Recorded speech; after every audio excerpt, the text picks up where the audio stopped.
اس وقت کی سب سے بڑی خبر یہ ہے کہ انڈین ٹیم فائنل میں پہنچ چکی ہے۔ جی ہاں، بالکل آپ صحیح سن رہے ہیں، انڈیا کی ٹیم فائنل میں پہنچ چکی ہے۔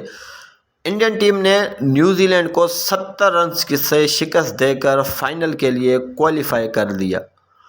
اس سے پہلے بات کریں تو انڈین ٹیم نے پہلے بیٹنگ کرتے ہوئے 498 رنز کا بڑا ٹارگٹ نیوزی لینڈ کو دیا، جو کہ نیوزی لینڈ دفاع نہ کر سکی اور یہ یوں میچ 70 رنز سے انڈیا نے جیت لیا۔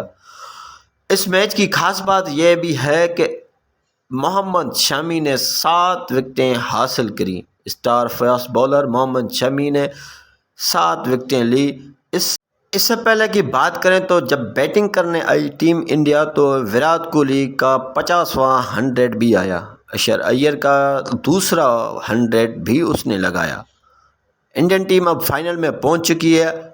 فائنل ICC ورلڈ کپ 2023 کی پہلی فائنلسٹ ٹیم مل چکی ہے۔ ICC ورلڈ کپ 2023 کا دوسرا سیمی فائنل کل ہوگا۔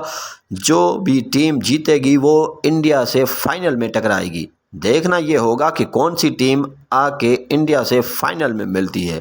تو تب تک کے لیے دیکھتے رہیں نیوز آل راؤنڈر۔ چینل پہ نئے ہیں تو لائک کریں، فالو کریں، سبسکرائب کریں اور ہاں بیل آئیکن کو ضرور دبائیے تاکہ آپ کا اور ہمارا یہ ساتھ یوں ہی رہے۔